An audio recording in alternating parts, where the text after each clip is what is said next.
Welcome to Margin of Thought, where we make space for the questions that matter. I'm your host, Preten, and together we'll explore questions that help us preserve what matters while navigating what's coming. Today I'm joined by Jane Rosenzweig. Jane is the director of the Harvard College Writing Center and a lecturer in expository writing. Her course, To What Problem is ChatGPT the Solution?, asks students to study AI, but without outsourcing the work of thinking to it. This conversation is about writing in the age of AI. We talk about why writing still matters, what students lose when they skip the struggle of drafting, and why feedback is more than a tool for fixing sentences. Let's start. So I'm the director of the Harvard College Writing Center, which is the peer tutoring program here at Harvard for writing specifically. So we have a number of undergraduate tutors who work one-on-one with students on anything that they're writing at Harvard for any course, any paper, starting with our expos, which is the freshman writing course, all the way up through senior thesis. So in addition to overseeing the Writing Center, hiring and training all the tutors, I also teach expos, which is the first year writing course. Since 2023, the course that I've been teaching for expos is called To What Problem is ChatGPT the Solution? So in this course, we do not use AI to write papers, but we focus on a number of the kind of big conversations that are out there about artificial intelligence, including in education. And then students write a research paper about anything related to artificial intelligence that they're interested in. Very cool. The teaching about versus teaching with a distinction is one that I think folks appreciate, because sometimes it seems like if you want to teach about ChatGPT, you have to have all the kids on, or students on their laptops talking to a chatbot all day. And that's a great example of lots of ways to build some of that knowledge and literacy without having them actually engage necessarily with the bots during class. I'd love to start with, when did AI fall on your radar? Like, how did that happen? What was that experience like? Yeah, so it was kind of interesting. I had known for a number of years that this kind of chatbot to help you with your writing was on the horizon. And one of the reasons I'd known this is because I think people at various companies would be looking for someone to test their product, and they would probably Google something like writing and Harvard. And so these requests would land with me. And these various companies would say, do you want to try out our chatbot? And then they would say, and do you want to write about it and use it in your class and all of these things, which I was not doing at the time, but it got me interested in where all of this was going. And then, as many good things happen at Harvard, I had a conversation with a student that really changed my trajectory. One of the writing tutors back in about he probably started during the pandemic. He was a computer science concentrator. He now works in AI safety. At the time, I was saying to him, I said, come here and look at this. He was out in the writing center and I was at my desk, and I saw him and I said, look at this thing. I think it was called Jasper AI. It was one of the companies. I said, look at what this can do. And he said, oh no, wait a minute. This is what you have to look at. And he showed me the GPT playground, which was like ChatGPT without the chatbot interface. And then I knew something big was happening. And this was all like 2021, I guess. And so I started experimenting with this and just got interested. I've always been a little bit interested in this sort of thing, but I don't have a tech degree of any kind. And then I wrote something for the Boston Globe. It was for the ideas section where you can write sort of a longer opinion piece. And it came out under the headline, What We Lose When Machines Do the Writing.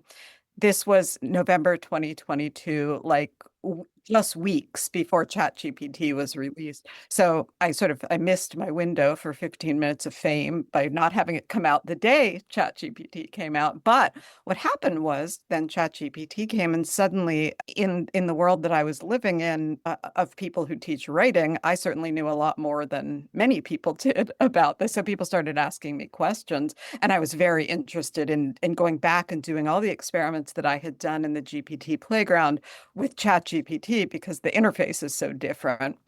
I wanted to see what I would get. I ended up sort of developing an early presentation to share with people around Harvard. I mean, there are plenty of people at Harvard who know all about chatbots, but this was sort of in the world of people who are not tech people, right? Who write and think, what is this going to mean in our courses for our writing assignments, that kind of thing.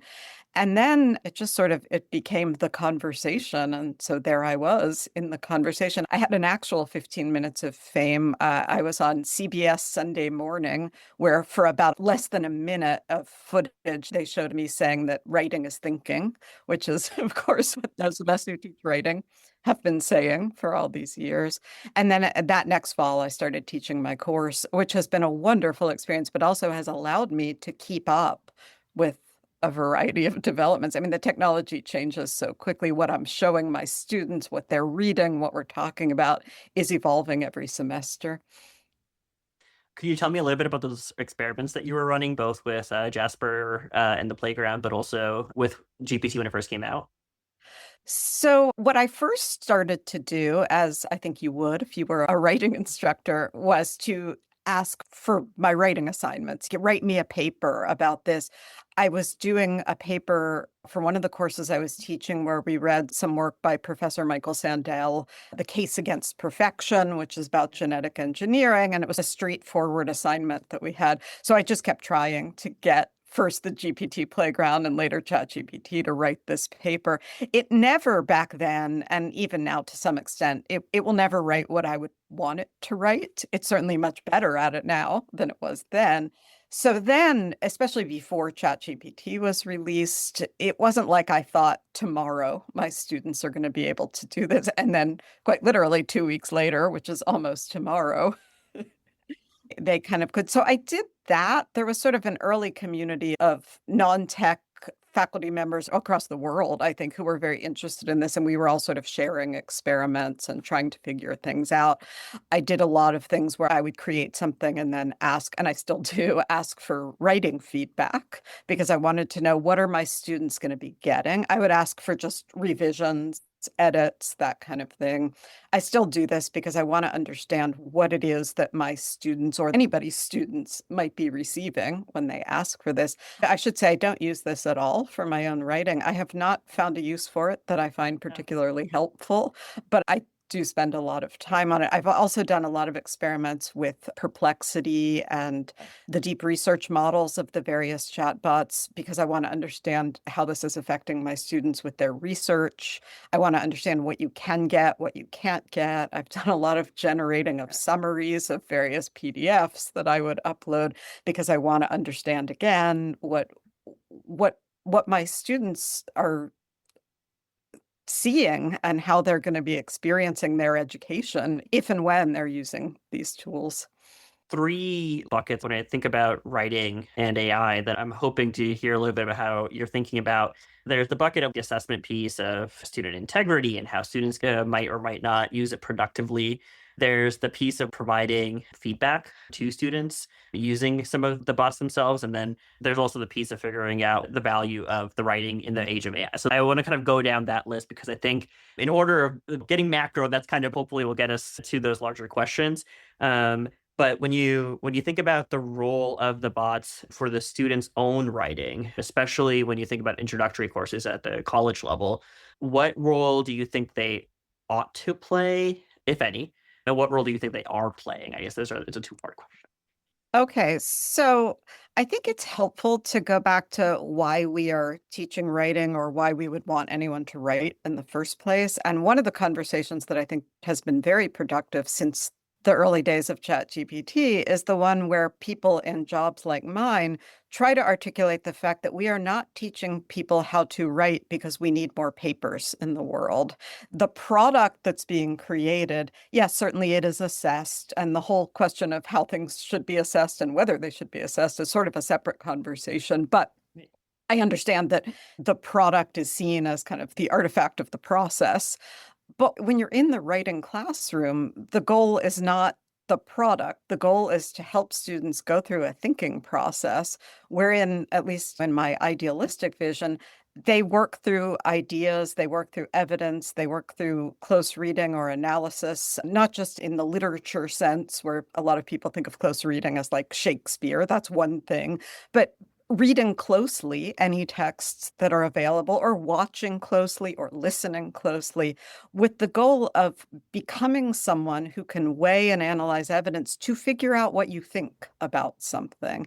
And so if we take my somewhat idealistic goal that I think is shared by most writing instructors I know and most faculty members I know, that this is about helping students have the experience of figuring things out, of learning, then it's hard to see a role in something like a first year writing class where you would start by sort of asking a chatbot for some ideas, or asking a chatbot what you should argue, or, and I think this is where things become complicated, the question of asking a chatbot for help along the way, right? It really depends on what kind of experience you want your students to be having.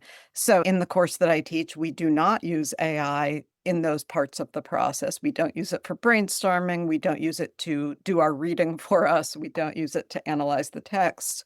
We do introduce AI tools as part of the research process. We can talk separately about that if you want to. But I think it sort of goes back to my course title, "To What Problem is ChatGPT the Solution?" which came about because this is what's been on my mind, right? What are we trying to do here? And if we bring in AI at any particular point in this process, how does that help or get in the way of what we're trying to do? I guess my this is the part that I struggle with is I think that as instructors and educators, we can articulate the why very clearly and why not. I think when it comes to the use of the AI for all of those parts of the process, um, the students have a different why, right? Like they will, why? Because it saves me time. Why? Because it might get me a higher grade. Like why? Because I can now go do my extracurricular, right? Like, and I think that that doesn't match our whys necessarily, and that those are the ones that I think it's hard to figure out, like beyond enforcement, right? I think that there's a lot of conversations about AI detectors and doing in-class writing, but how do you get them to actually buy into the why more so than just figure out how to enforce it? It's definitely challenging because of my course topic. I've had the opportunity to have a lot of really frank and interesting conversations with my students. We had one yesterday. Someone was giving a presentation about this very topic. And so I asked them all what they're thinking. And I think they really do feel a strong pull between the piece that I think they do really appreciate. They want to be thinkers who have their own ideas and can articulate them, and they're very, very busy. And so I think these things are often in tension. I don't think AI detectors will solve this problem for us. I have put all sorts of my own writing into all sorts of AI detectors, including those that purport to be better than all of the other ones. And I'm not seeing it. I think this has created a sort of a tense relationship across, I guess, across the world between students and educators. But I also appreciate that it is really hard to figure this out. One of the things that my students and I have examined, because we do talk about AI in education, is what the research is saying. But I don't feel like we are at a point where I could confidently say to my students, it's a really good idea for you to use this tool instead of learning how to do this yourself for a variety of things. That doesn't mean that they are not going to need to learn how to use this tool. And I think this often gets conflated. People say, oh, but our students need to learn to use AI. But then we look at the sort of people who have domain expertise and all of the people my age who have many years of experience of doing these things without AI. And it turns out we're kind of better at using the AI than our students when we try it out. And so I think there are a lot of us with different views who just feel very earnestly that we want to make sure that our students are getting what they need and what I think they ultimately want.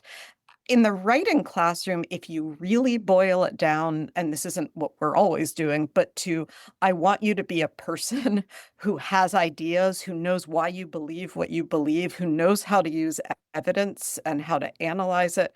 I think there's a pretty good case to be made that that is still something that we want our students to have.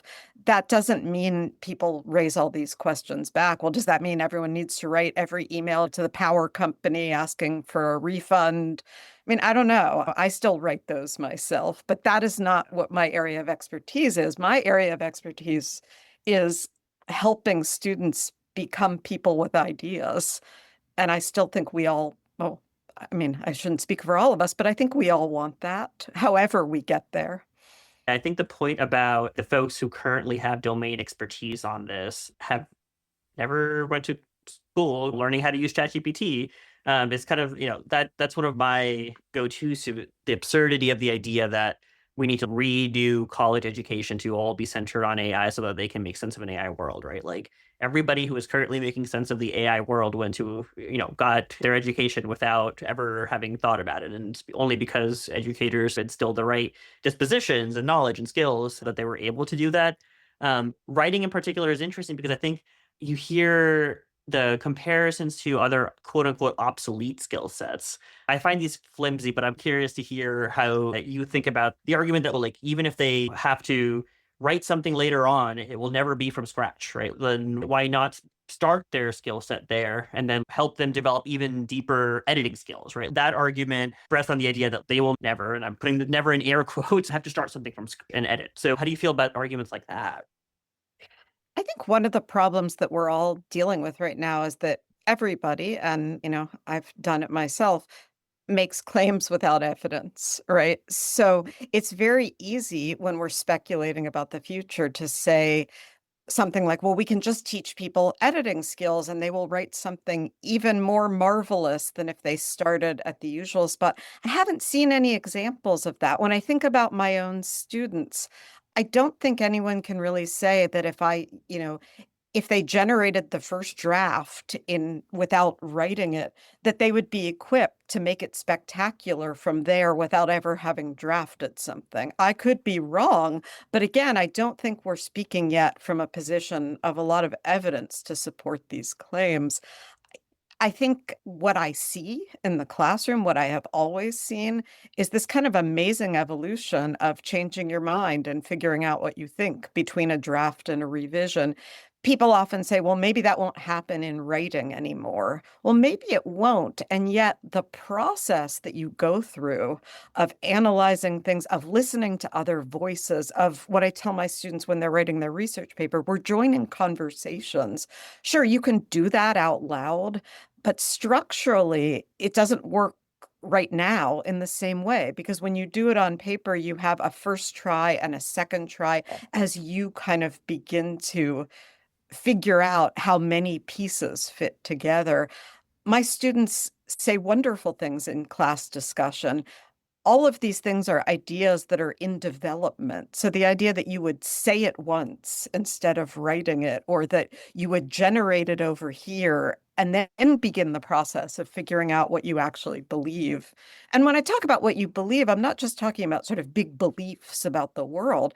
We weigh in on hundreds of topics in daily conversation. And we often don't really know what we're talking about. And part of, I think, what happens in the kind of writing that we do in first year writing here and in other courses is that you begin to see how complicated things are. Right. One of the things that I do in my class is that after my students write a research paper, we finish the semester, they write an op-ed that they can send out for publication if they want to. Very purposefully, I do not allow them to write that until after they've written the research paper on that topic because I want people to have the experience of how different it is to have an opinion on something when you know a lot about it. And the writing of the paper is how they come to feel that expertise that allows them to have a really reasoned opinion. So your work obviously extends beyond the XPOS world and teaching and writing directly to undergraduate students. When you work with faculty or with your fellows who are the undergraduate tutors working with students taking other classes, what does that look like? Because I think one of the shifts that I'm worried about and that I hear from faculty is that they're de-emphasizing the paper, like the long-term writing process in favor of like oral assessments and in-class papers. I think we're missing something if we do that. And I'm curious what that conversation has looked like in terms of both helping faculty, but also getting students to kind of understand the value of that writing when it is still assigned. So I don't work directly with faculty on developing assignments or anything like that. What I do see, because I oversee the writing center, is the range of assignments that students are coming here with. And one thing that I've been watching very closely is demand for our services, which has not changed, interestingly, since the beginning of ChatGPT. I don't yet really have an answer for why. I'm happy when I come down the hall and I see these conversations. Anecdotally, I think we all know, not just at Harvard, but everywhere, people are trying all kinds of things with assignments and different ways of setting up work because I think, again, it's not just because they don't want people to cheat. It's because they want people to learn and they want their students to have certain experiences that they think are valuable. And not doing any of that yourself is now possible with AI. One of the things that I think is really interesting about overseeing a writing center, I'm actually working on writing something about this right now, is that you really can see the way in which the experience of writing can be a conversation because the writing tutor, who's also an undergraduate, is sitting there, and I often hear this. They're right. I'm pointing. They're right across the hall, the writing tutor is sitting there also not knowing the answer. So it's not like a kind of tutoring where we might say, I have to teach you how to do this kind of math problem. And I'm sitting here and I'm looking at you doing it. I know what the answer is and I need to help you get there. Very valuable work. But with the writing, it's like neither person in the conversation necessarily knows where this paper is going to end up. And there's this great value for both the tutor and the student. And they're sort of having this experience together. And so one of the things, when people ask me, well, what about chatbots? I have yet to see a chatbot that can give the kind of feedback that my human tutors can. But I also worry about all the experiences that teachers and tutors have that are incredibly valuable for them, right? The tutors who work here tell me all the time that they love this job and they love it because they too are getting something out of it. And what they're getting is they get this experience of working through a problem in real time with someone and often learning something. Yeah, I think that when we're having conversations about feedback tools for teachers in particular, there's an appeal to all of this. And efficiency is so hard to just like say no to. I think when your time, the incentive structures are not set up to slow down and spend proper time doing hard things. The part of this that is the relational aspect is really interesting to me because I think because so much of the narrative is like the product, product, product, I think we miss out on how much of the writing process and the grading and the feedback and struggling with it ends up being relational. There's some research finally coming out that students react differently to machine feedback versus human feedback. And I was like, okay, like great, progress on finally having something to point to that's not just my hopes and desires for what this looks like. When you think about from the student, right? So I think that there's really good arguments from the instructor side that I think instructors are probably very willing to acknowledge and can see and can appreciate about why they ought to be the ones providing feedback and studying with the students. Then the student side, I think some of the arguments are like it's 1 a.m. and they need feedback on their paper, and so they can turn to an AI chatbot. It's easier than scheduling an appointment. They don't have to walk through the snow in the yard, right? Like there is a convenience factor to the feedback during that stage of the writing process. Do you think there's a role for AI to step in there? I really worry about it for a variety of reasons. And I think it has a lot to do with the kind of feedback that we are giving here at this writing center and in the course I teach, which I often think of as the kind of work that we're doing that I think of as kind of building a bridge for the student between what is on the page and what is not yet on the page. I don't think that a chatbot, at least in all of my experiments so far, can build me a bridge to what's not on the page. It can do a variety of things with what is on the page. It can ask you questions that would theoretically build that bridge for you, but it's working on a product, not on a process. No matter how you prompt it, I'm very conscious of this. Anytime I make a claim like this, the response from someone who's had a good experience with this is something along the lines of, well, you're prompting it wrong.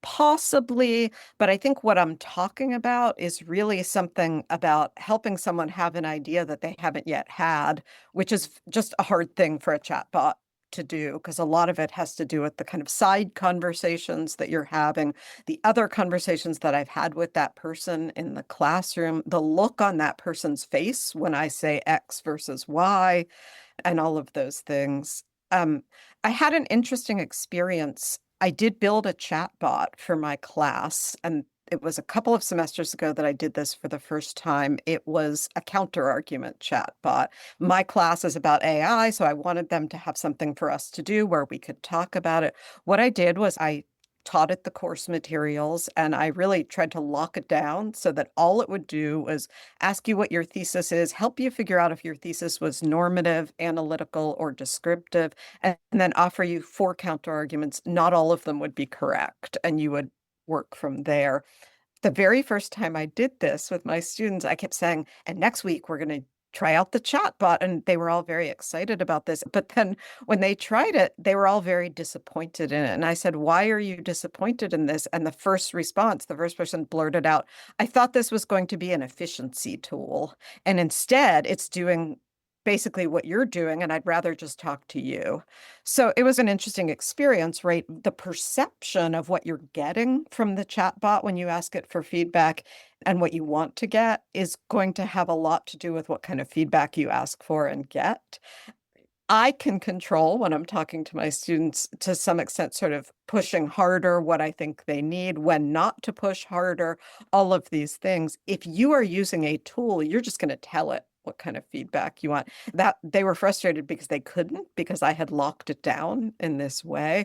And so I do think that my concern about, aside from the fact that I think it often doesn't give very good feedback, my concern is the decision about introducing friction into your writing process is being made for reasons other than learning, understandably, right? It's the middle of the night. I just want to get this feedback. Maybe I'm just going to go with what the chatbot says, all of that sort of thing. And, I mean, there's debates about everything, but I do think that the idea of feedback on demand can be very detrimental to actually the process that I outlined before about trying to figure out what you think. Because if you can always just change a few sentences and put it back into the chat bot, that kind of what I guess we often call productive struggle can just disappear. And I'm not always sure that the decision that I would have made at the age of 18 about dispensing with my productive struggle is a decision that I would look back on and be happy about. And so I do think we have a responsibility to be thinking about that as well.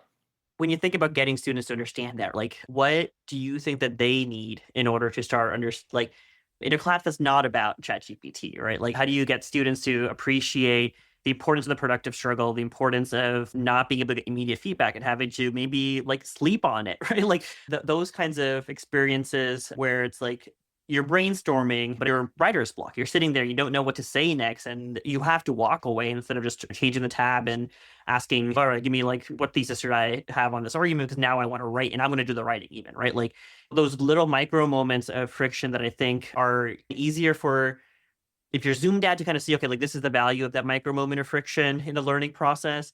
I think for a student, it is harder to get them to get that because I think with the final written product, I think there's enough incentive. I think students are, especially the well-motivated students, are kind of thinking about preserving their voice and their viewpoint and building, a knowledge base on things. And then there's other incentive structures about like, they're still worried about it getting caught and the honor policy, right? Like, so I think the number of students who are probably submitting a fully AI generated draft is probably still very, very minimal. But those micro moments where they think they're doing something benign in their learning process, what is the narrative to them? And what does that mean for the writing instructor is really what I'm asking, not just, like large scale, what might we say? But how might a writing instructor get students to appreciate that?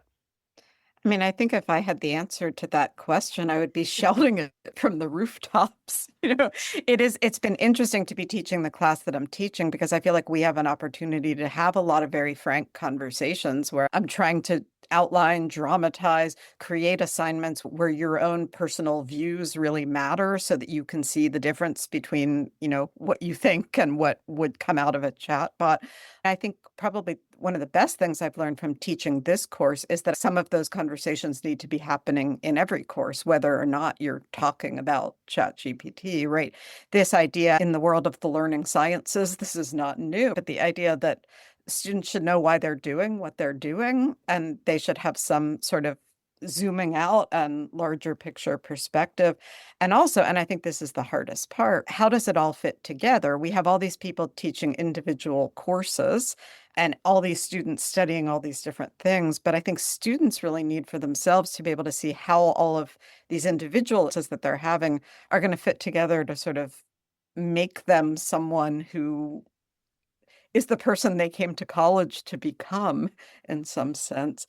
And my students are very, tolerant and indulgent of me raising all these questions and we talk them through, but they will still tell me that, in a pinch, they're probably going to use these. And so I think one other thing that's really important to think about is that, especially early on, I think a lot of people said, well, since students are going to use these anyway, we should integrate them into everything. But when I talk to my students about this, they're very quickly able to distinguish between the ways that we might integrate them in that would be productive, like my chatbot, and what they're actually going to do when they have a time crunch. And so I don't think that the sort of integrating of AI into everything actually solves the problem that it's often framed to solve, which is teach them to use it in productive ways, and then it won't be used in unproductive ways. You can make the case that we should teach them to use it in productive ways, but that's not the solution to this other problem. I think that's got to come from some kind of sense of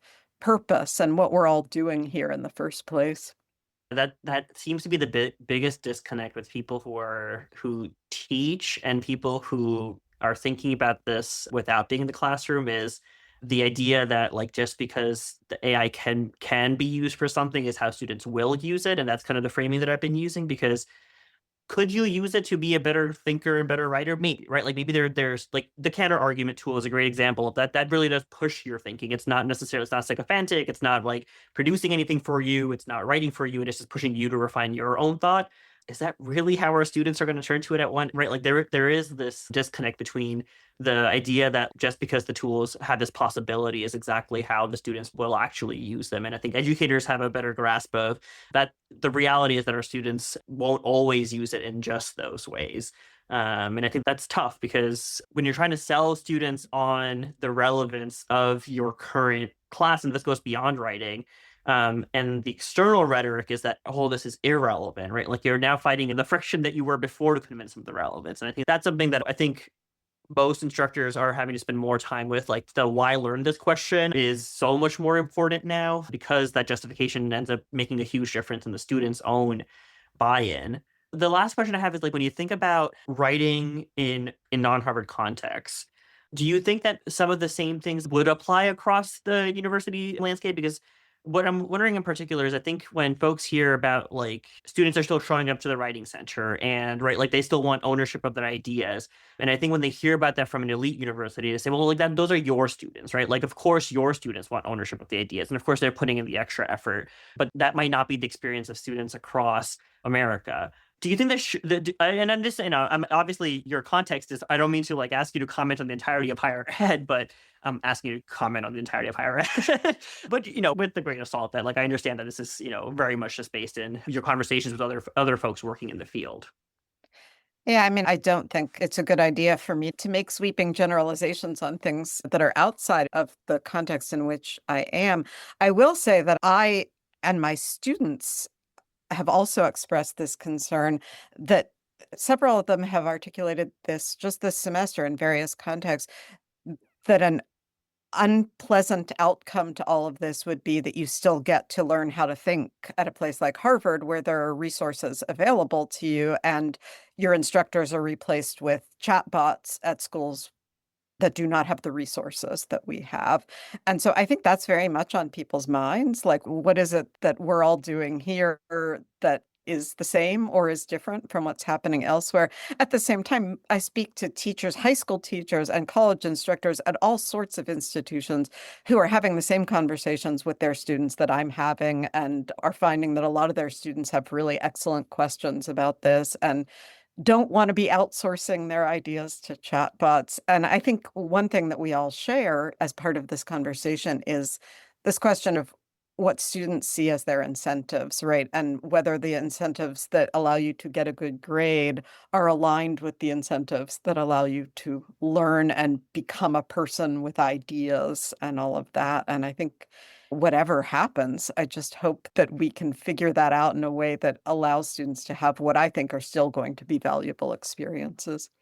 Yeah, aligning those incentive structures seems to be the big question for all of us to figure out in the next few years, because I think, unfortunately, I think we're falling short right now when we are missing out on opportunities with our students. I think writing is a particular challenge for education because I think so much of the process happens outside of the classroom. I think I have not yet found somebody who's convinced me that their alternative hits all of the goals of outside of the classroom writing. And I think that makes it honestly scary to me about what this means for how we approach this going forward. Because I think when I hear people giving up on the idea of out of class writing or settling for something less, I think it's a lot less. It is nice to hear that there's ways to preserve some of that. It does sound like getting students to understand that is probably the biggest challenge, but also the easiest path towards some of that reality. But your comment about the trust between instructors and students is another one where, especially the K to 12 level, I hear so much of it has become this cat and mouse game of trying to figure out how to catch students. And again, the ed tech industry doesn't really help the case by constantly feeding into that narrative. But all of the monitoring tools, and they're like, oh, we'll replay every stroke of your Google doc. Right. I don't know if any of that's doing that. Like, is it really convincing our students that what they're doing is important? I almost feel like it's further pushing them away from appreciating any of the writing process. And it becomes more of this like thing that they're going to get penalized for, and they have to or something to circumvent. I'm hoping that we can move beyond those band-aids, and obviously those band-aids, it makes sense that we're turning to them right now, but I hope that we can move past them long term. It sounds like you're having some experiences that might help us inform that. I hope so. I guess it's like my friend John Warner, who's written a book called More Than Words about writing in the age of AI, makes a wonderful distinction between schooling or doing school and learning. And I think all of the things that you've talked about, the Google Doc with the monitoring and all of these things, that might solve the problem of how to get people to do school.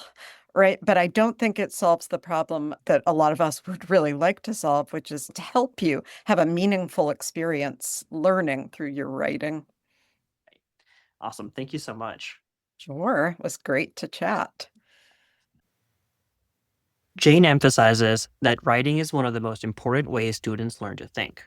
Through writing, students learn to weigh evidence, test their assumptions, and engage with the development of their ideas. Her central question is important for all types of educators. Before fully bringing AI into the classroom, we must first ask what problem it solves and what part of the learning process it may replace. For more on how to think through when and when not to use the technology, order my book, Ethical EdTech, at ethicaledtech.org. Thanks for listening to Margin of Thought. If this episode gave you something to think about, subscribe, rate, and review us. Also, share it with someone who might be asking similar questions. You can find the show notes, transcripts, and my newsletter at preten.org. Until next time, keep making space for the questions that matter.